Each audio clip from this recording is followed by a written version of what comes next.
All right, we're jumping right in to talk about Nubia, Real One, which is a DC comic that was just, or rather DC graphic novel. It's a YA graphic novel, stands for young adult, and it was just released, I believe, yesterday. So, a lot of people have some issues with it, myself included, and I'm going to break some of those down. I want everyone to keep an open mind with this video. I'm going to try to keep an open mind. I'd like you to keep an open mind. And let's start a dialogue. I mean, if you have comments that you'd like to share, leave them below, and let's actually talk about this. Nubia is a very racially focused book, and I have no beef with that, except for the fact that that's all the plot is, and we're going to break that down. And I'm going to give, basically, I understand what they were going for when the author wrote this. However, let's pick it apart a little bit. Let's critique it.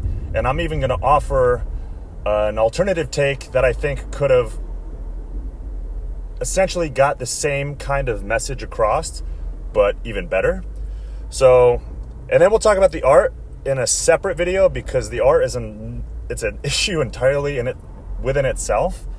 I am currently developing my first graphic novel. I have spent the last year plus developing these characters, and it started with an idea, and then over time, every time I got a new idea, or rather a way to further the plot or flesh out some characters, I would jot it down, kept it in my head for a really long time, and then a couple months ago I finally started putting it down on paper. I have pages and pages and pages of plot threads that I want to incorporate, or plot threads that I thought I wanted to incorporate, and then later I was like, no, that doesn't really fit. I ended up scrapping it. I've got things to flesh out characters, because I want genuine. I'll say this. It's going to be in the I won't say superhero, but the super powered genre. However, it's going to be much more grounded, more along the lines of, if you were to think Unbreakable or Glass, and less along the lines of like the Avengers or Justice League. It's going to be grounded. It's going to be more of a character study, and you're going to follow these characters, and they're going to have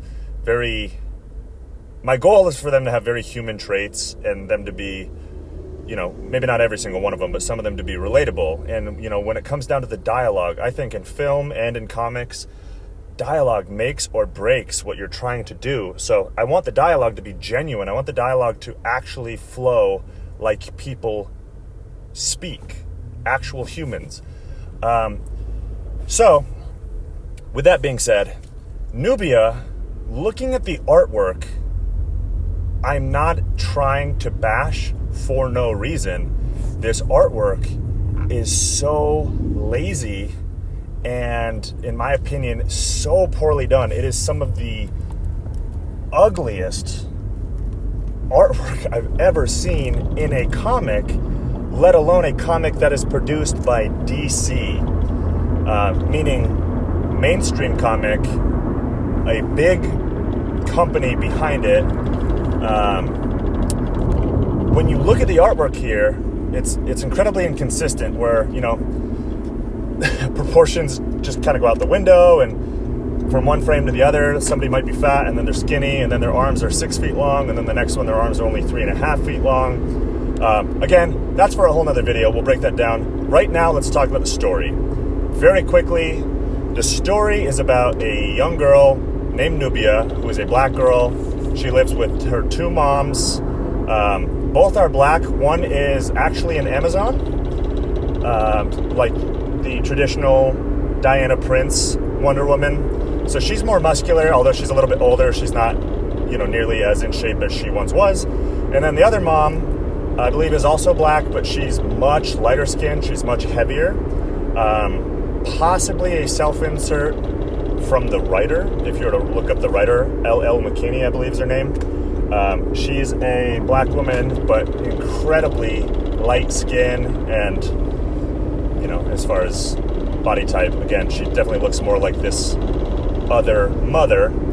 But anyway, Nubia is in high school. There's a kid that she likes named Oscar.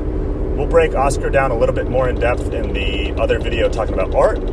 But she's in high school, and everything in this book, if you just kind of skim through it, every incident, it seems to revolve around race and, I guess I would say, Nubia's... It's kind of a stereotypical... It's treading on some weird ice here. Everything revolves around race. I'll give a quick breakdown. Nubia's in a convenience store. Some guys come in to rob the place. Nubia picks up an ATM and throws it at the guy. Granted, the guy is wearing a mask, but he's clearly white. She throws it at the guy. Boom, knocks him out. Money's raining down. And then the cashier at this place, who apparently didn't see any of that happen, nor did anyone else in the fucking room. The cashier, and apparently this place doesn't have cameras either, the cashier just goes, "Thief!" and points at Nubia and goes, my money, or something like that. Just very robotic, very poor dialogue. It doesn't sound like something that would actually come out of a human's mouth. But anyway, she points at Nubia because Nubia's a black woman. And I think there's like at least 3 black people in the store at that moment. But again, Nubia gets singled out, and it's like, you did it because you're black, basically, is what the scene is showing. So Nubia's response is, no. That's all she says as she runs out the door. And it seems like her and her moms move around every time an incident happens, where she shows her powers. It just becomes this big... It's not even an issue of like, wow, she's superpowered. How did she do that? Everything gets blown out of proportion, and it's backwards, where it's like, wow, something awful just happened. We didn't see that girl save the day. She must have been the cause of the bad stuff because she's black. Point at her. And then she runs away, and then her family moves. Another incident is kind of a flashback showing her and her first boyfriend. The kid was white. She picked up a car in front of him. And then when his mom saw, I guess she kind of startled Nubia. Nubia threw the car and it smashed. So the mom's response, it wasn't, oh my God, how the hell did you pick up the car? It was, you just tried to crush my son. And then the son was like, no, Mom, it wasn't like that. And the mom's just like smothering him, not listening. And she's like, I watched you try to crush him, you freak. And they really emphasize freak, which again, it's unnecessarily, like, the race thing should not have anything to do with that scene, but it's definitely an implied undertone. Anyway, as the story goes on, they're at a party, and some kid starts trying to, like, feel up her friend, so she goes to defend her friend, and the kid tries to punch her, so she ends up knocking him out. It's very inconsistent because, we've already seen her pick up an ATM, pick up a car, so now she just decked a high school kid. We know she's strong enough to murder any normal human with a punch, but somehow it's okay, and he just gets a black eye. But he gets really pissed off. He later comes back during a protest and throws bricks and Molotovs at the cops to make it seem like the black kids were doing it, to make the whole situation worse. And then somehow like the next day, oh yeah, by the way, she has her, magic bracelets that Diana Prince, the traditional, white Wonder Woman, had. She gave the bracelets or the gauntlets or the fucking whatever they are to Nubia. Nubia is wearing them under her hoodie, and then when the cops are at the scene, they're like, freeze, and they point the guns at Nubia and her friends. Nubia's hands are up in the air. However, the cop thinks that her bracelet is a weapon, so they shoot, somehow deflects off the bracelet and hits the love interest of Nubia. So now he's in the hospital. And then the next day she goes back to school, and the white kid that she punched is now a school shooter. and he's like walking around with a gun, very flamboyantly, like waving it around awkwardly. His only backstory is literally just the fact that his parents are rich and he's white.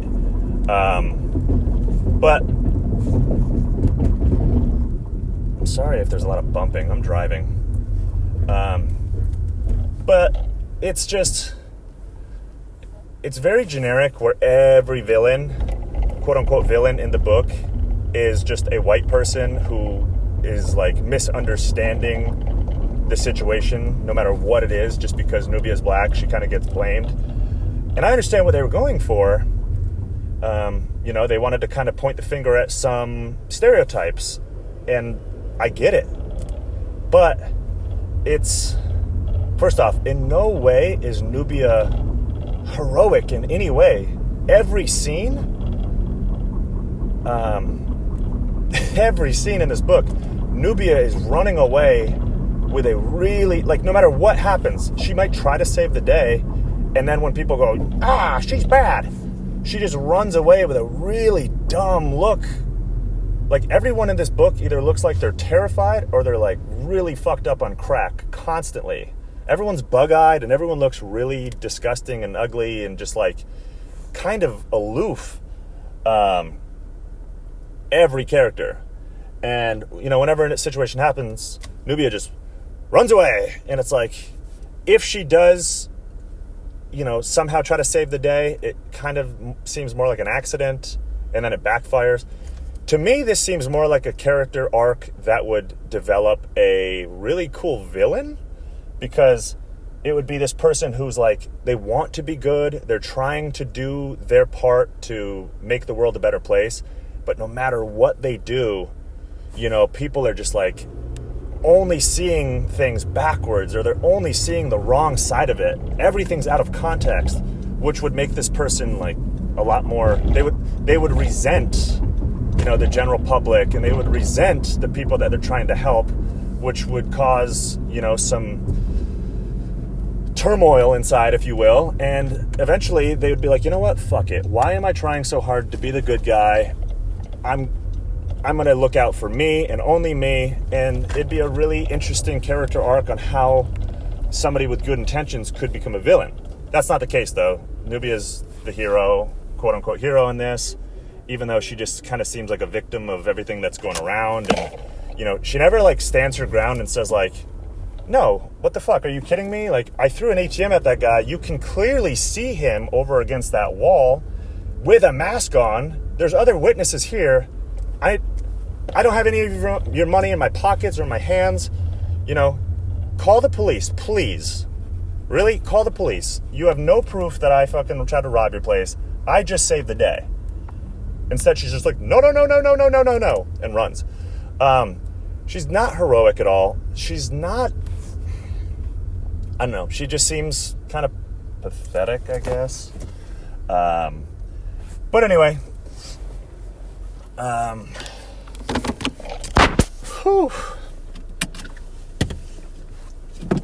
Anyway, once again, I get what they were trying to do. They were trying to address racial stereotypes and how,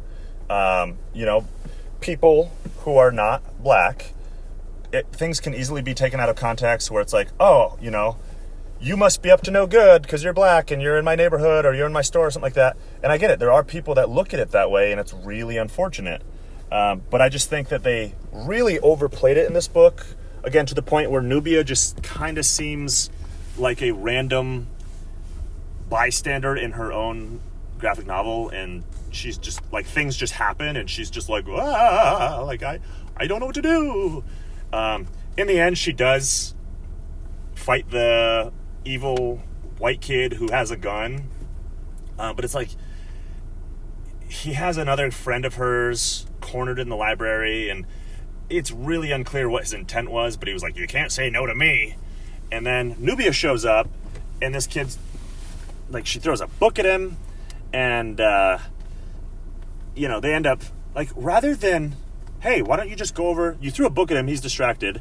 If you have any abilities even close to Diana Prince, you can like sprint at him faster than he will even be able to recognize, and you could put him in an armbar or a headlock or fucking knock him out or, any number of things. But instead, she runs and picks up her friend. She also could have destroyed the gun. There's so many things she could have done that would have made sense. But anyway, she goes and picks up her friend. Her and her friend have this nice little bonding moment, even though this kid is walking around trying to kill him in the library. And it's lazy. It's very cringeworthy. But another thing that threw me off was the fact that it's a YA novel. So it's a young adult novel, yet they drop F-bombs multiple times. Usually it's the white kid saying it because he's so filled with rage. He's just and everything is something ass. And I'll explain what I mean. It's everybody's bitch ass this, and he calls her oh, you think this is funny? Well, I'll show your monkey ass funny. It makes me think of gangsters from old movies being yeah, see? Oh yeah, Mo was saying this about him. I'll show Mo, eh? It's really awkward, and people don't really talk like that. But everything's bitch ass this, and I wouldn't be surprised if there's a cracker ass that somewhere in there. But let's get to the story that I would have written if I were tasked with this. And that'll conclude our segment about the writing, and then we'll get into the art later. All right. You want to address racial stereotypes. You want Nubia to essentially come into her own, and you want to convey what she has to deal with as a young black woman growing up in our society.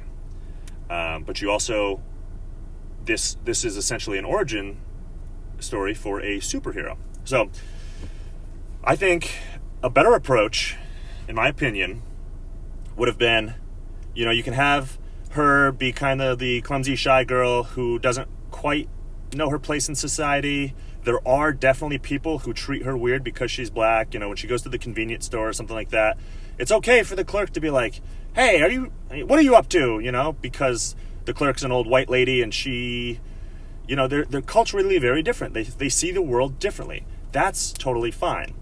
But just you can build on that more without having that scene, just get so cartoony and silly. There's just no depth to anything. So at the end, well, number one, don't be so cliche as to have, every black character is a good, genuine person who's only trying to do the right thing. And every single white character in the book is an evil person who is only looking out for themselves and they hate everyone. I understand that you're trying to, again, address certain things in our society, but number one, I think you're putting black people down, truthfully. And I even read some comments online that were written by black people, and they were like, this is disgusting, this is awful writing, this is awful artwork, I hate this message, and I'm deeply offended by it. And I get it. I understand why they would say that. I think this book, it makes black people out to be unintelligent. They can't stand up for themselves. They can't do anything on their own.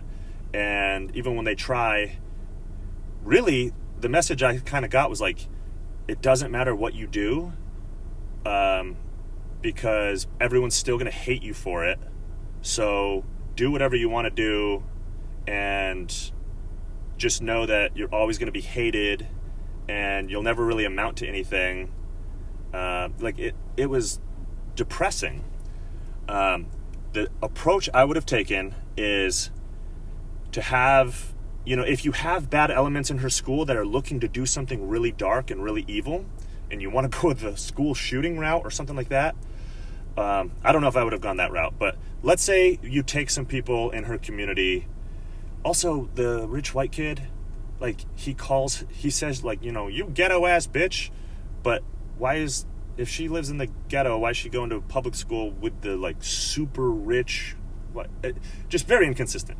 Anyway, I would have had people in her community, maybe kids from her school, maybe other black friends of hers who had some something happened where they were very misunderstood and things were skewed in a way to make them look bad when that was not the case. All right, and these are black friends of hers. So what they do is they're holding a grudge and they're really upset by it. So they're like, you know what? Fuck this. I'm going to show them and I'm going to do something. Like, if they want to see me as that bad thing, I'm going to prove it. So they start planning something. And then Nubia finds out what they're doing. And you know what? She calls out other black people because she's standing up for the greater good. And she shows up and she's like, listen, I understand you guys are fucking frustrated and you have a right to be. I get it. Trust me, I do. I'm a black woman. But what you're doing is wrong, and that's not going to make anything better. And then she stops them, and all of a sudden, wow, her character arc, it shows her development as a young black woman. It shows her recognizing struggles and recognizing things that are actually issues in our society. She goes from this kind of like loose cannon who's kind of constantly in a panic mode and doesn't know how to deal with these new abilities she has, doesn't know how to deal as a functioning person in society. She becomes more confident. She learns more about her abilities. She learns more about herself as a person, what she wants out of her life, learns more about the people around her of all different colors. And then again, yeah, she stops these people regardless of their race. She stops them from doing something bad because she's looking out for the greater good. And she also knows that, hey, you know, we do have some bad stereotypes. I'm a black woman. I understand it. If you guys do what you're planning on doing, that's just going to perpetuate it and make it worse. So she stops the bullshit before it happens. Boom. End of the book with that kind of a note. And I think it would have been infinitely better. But please comment below and let me know what you actually think, because I would love to talk about this more and hear different people's takes on this. Also, the artwork was so atrocious that it would have needed some really, really, really top-notch writing to really give this book any ground to stand on, in my opinion. I personally think they were just lacking all around. But again, we'll get to the writing in another video. Please let me know what you think of this one. Open minds, be respectful in the comments. I'd love to talk about it. I'll catch you guys on the next one.